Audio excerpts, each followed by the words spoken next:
Cholo. Luar biasa. Hari ini saya kepala kantor wilayah Kementerian Hukum. Dulu Kementerian Hukum dan HAM.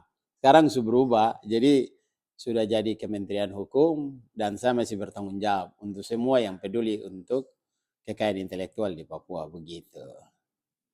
Sejak bergerak kembali ke Provinsi Papua, apa saja yang menjadi target utama? Target utama saya memang waktu itu isu kekayaan intelektual yang saya pakai untuk provokasi pemerintah daerah. Saya harus pakai bahasa provokasi karena pemerintah sangat tidak peduli. Sangat tidak peduli untuk melindungi para pelaku seni dan juga pemilik kekayaan intelektual yang harus bisa dilakukan. Dan isu itu memang saya identifikasi.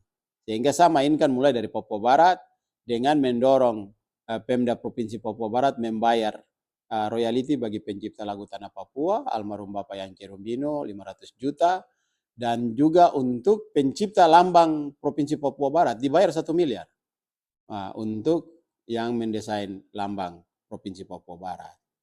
Untuk Bapak almarhum Yance Rumbino sendiri sebagai pencipta lagu apa? Lagu itu digunakan selama ini untuk apa?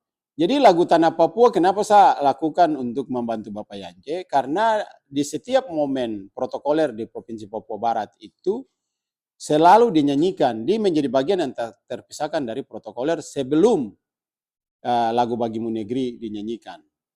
Sehingga saya merasa lagu ini punya ciri khas tertentu. Dan setelah saya mendalami, ternyata satu spirit yang melahirkan Provinsi Papua Barat itu adalah lagu Tanah Papua.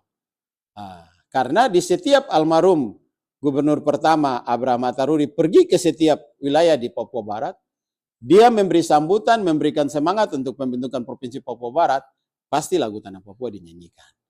Apa yang bikin Bapak lebih fokus untuk kekayaan intelektual? Karena sejak Bapak ada di Provinsi Papua baru banyak edukasi tentang kekayaan intelektual, sedangkan di beberapa kepala kantor wilayah lalu mungkin lebih fokus ke lapas mungkin. Ya, jadi sebenarnya kan orang bicara Papua hanya bicara tentang potensi sumber daya alam. Mereka lupa bahwa sumber daya alam yang Tuhan taruh di atas tanah dan negeri ini berkaitan langsung juga dengan perlindungan kekayaan intelektual. Dan itu yang terabaikan. Yang kedua bahwa sejak Otsus berlaku periode pertama, itu Majelis Rakyat Papua periode pertama sudah mengeluarkan Perdasus nomor 19 2008. 2008 itu saya masih jadi Kalapas Habepura. Tapi kelemahan dalam birokrasi pemerintah di Provinsi Papua, Tanah Papua secara keseluruhan, itu tidak terimplementasi. Padahal Perdasus itu berbicara tentang perlindungan kekayaan intelektual orang asli Papua. Makanya dengan dasar hukum ini, saya harus memulai. Dan saya sampaikan bahwa saya provokasi orang. Provokasi pemerintah daerah. Kalau bahasa birokrasi kan bilang kita membangun sinergitas dan kolaborasi. Saya tidak, saya bilang saya datang mengganggu Anda. Kepedulian Anda untuk melindungi orang Papua lewat kekayaan intelektual itu sudah dimulai atau belum? Ternyata banyak sekali belum melakukan apa-apa. Sehingga kita mulai mainkan isu. Kekayaan intelektual ini penting untuk semua orang. Setelah beberapa pintu diketok, ada yang merasa terganggu dan akhirnya turun untuk mensupport pergerakan ini, Bang? Iya, jadi secara prinsip memang kita lihat Provinsi Papua Barat langsung membuka diri untuk melakukan 2 langkah cepat dan itu kita bahas bersama Direktorat Jenderal Kekayaan Intelektual sehingga 2 momen itu kan di sayembara. Jadi untuk lagu Tanah Papua kan di sayembara. Begitu juga untuk lambang daerah Provinsi Papua Barat. Itu juga di sayembara. Kembali dipublikasikan juga di media. Nah, proses itu yang mengantar mereka untuk mendapatkan hak yang pantas dan layak. Jadi selama ini kan seniman dibayar juga tidak pantas dan layak dari kreativitas mereka yang sudah mereka buat dan orang merasa sangat aman, sangat nyaman, sangat menikmati semua kearifan yang Tuhan berikan bagi setiap seniman di tanah Papua. Tapi mereka tidak memiliki sesuatu royalti yang mendambakan mereka dan kehidupan keluarga mereka juga menjadi sejahtera. Mereka juga kan butuh, anak-anak mereka juga mau lihat bahwa ayah saya nih sekalipun hidup hanya sebagai seorang seniman, tapi dia mampu membuat saya bangga dan saya punya motivasi juga untuk menjadi anak-anak yang sukses begitu. Berarti lewat ini karya bisa jadi warisan panjang. Oh iya, sudah tentu pasti. Dan apa yang kita lindungi melalui kekayaan intelektual ini disimpan dalam sistem direktori negara. Itu yang menjadi penting. Jadi kalau proses ini tidak kita lakukan, maka upaya untuk membuat teman-teman mendunia itu agak terhenti, tersendat. Karena dalam tahapan menuju dunia digitalisasi, dari teman-teman di negara lain akan menanyakan nanti, apakah sudah ada perlindungan kekayaan intelektual? Karena sistem di Indonesia ini kan dia akan tergabung, diterkonek dengan sistem di WIPO, di perlindungan kekayaan intelektual dunia. Jadi itu yang kita lakukan, supaya teman-teman juga dengan proses yang sudah ada, jangan ragu. Kembangkan kreativitas dan inovasi, manfaatkan yang sudah didaftarkan.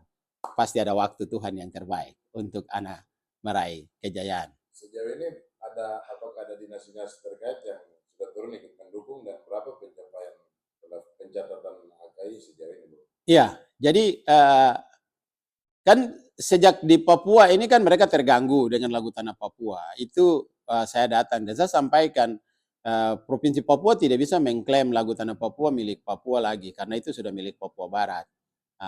Karena royaltinya dibayar oleh Pemda Provinsi Papua Barat. Kalau Provinsi Papua mau bikin lagu yang menjadi lagu yang dipakai, ya buatlah event untuk teman-teman seniman ini cipta lagu lagi. Kan banyak seniman terbaik yang bisa membuat. Dan proses itu kita lakukan sampai hari ini di 2024 akan berakhir. Luar biasa, kita sudah mencapai kurang lebih 4.165 sertifikat yang kita proses. Dan untuk tahun ini saja 977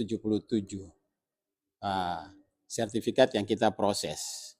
Di tahun 2023 ada 3.188 sertifikat yang kita proses. Ini memberikan optimisme, dan mungkin tadi di luar nanti bisa diambil, itu kan beberapa penghargaan yang diberikan oleh Menteri Hukum dan HAM pada saat itu kepada Kanwil Hukum dan HAM Papua. Dan mereka mengatakan bahwa sejak saya ada di Papua, baru kita bisa naik panggung juga untuk terima penghargaan. Gitu. Jadi kita tidak kalah lah.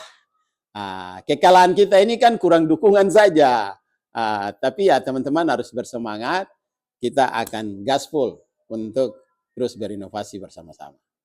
Untuk karya lagu sendiri sudah mencapai berapa kuota pencipta karya lagu? Ya, kalau lagu sendiri saya pastikan sudah lebih dari 600 lagu kita sudah melakukan pencatatan. Hanya untuk kepentingan pembentukan LMK di Papua, Lembaga Manajemen Kolektif, berdasarkan PP 56 tahun 2021 itu, yang dikeluarkan oleh Presiden Joko Widodo, itu kita harus membutuhkan 200 pencipta. Jadi dari 600 lagu ini, pencipta kita, tadi saya mengecek data terakhir, kita butuh 60 pencipta baru lagi, sisa 60 orang. Berarti sisa 60 Papua akan segera punya lembaga. Punya LMK sendiri. Dan kita akan mempublish semua lagu-lagu yang sudah bersertifikat. Jadi kita akan mengawalinya begini, semua lagu yang sudah bersertifikat di sini, itu yang nanti direkap, baru kita memasukkan kepada pemerintah daerah lewat DPR untuk dibuatkan regulasi. Nah, regulasi itu yang nanti diwajibkan diputar di bandara, diputar di kantor, diputar di hotel, diputar di tempat fasilitas umum dan sebagainya, dan semua yang sudah daftar lagunya, itu yang nanti dikumpul oleh LMK. LMK yang membagi pendapatan itu dari semua titik-titik sasaran yang berdasarkan PP 56 2021. Jadi saya pastikan bahwa seniman juga bisa sejahtera begitu. Berarti royalti collect dari LMK yang terbentuk di Provinsi Papua, berarti pengawasnya langsung dari LMK? Iya, teman-teman sendiri yang nanti akan membentuk siapa yang nanti dipilih menjadi representasi dari komunitas seniman di Papua yang sudah mendaftar ini, yang nanti akan membentuk LMK. Paling nanti supervisi dari Kementerian Hukum melalui Direktorat Jenderal Kekayaan Intelektual, kita akan supervisi untuk melakukan pendampingan terus sampai bisa berjalan sampai dengan baik. Berarti bisa dibilang ini adalah target Bapak selama menjabat. Kira-kira begitu. Saya juga berharap untuk orang Papua juga harus memiliki LMK supaya cerita lama tentang Black Brothers yang tidak menerima royalty, Black Papas, Black Sweet, Black Coconut, Mambesak, Rio Grime, dan juga grup-grup lain yang tidak mendapati itu, dengan proses LMK ini bisa kita membangun sebuah ekosistem kekayaan intelektual yang baru, sekaligus meletakkan generasi baru Papua yang go internasional dengan karya-karya mereka yang terbaik. Tagline closing statement Bapak? Ingat bahwa kita membangun Papua butuh kerja keras. Dan kerja keras ini harus benar-benar dibangun dengan berkolaborasi. Tidak bisa kita membangun sebuah capaian itu dengan kemampuan kita sendiri. Kita butuh teamwork, kita butuh support system. Dan kita sudah mengetahui apa yang menjadi sumber kendala kita. Jangan menyerah, sekalipun dukungan itu belum banyak kita dapati. Tapi harus percaya diri dan kita juga harus memanfaatkan momentum. Sehingga masing-masing teman-teman juga harus tampil dengan momentum yang ada. Dan saya pikir apa yang sudah dimulai saat ini harus terus kita lakukan. Pastikan di 2025 kita gemparkan tanah Papua untuk Indonesia dan dunia. Cholo.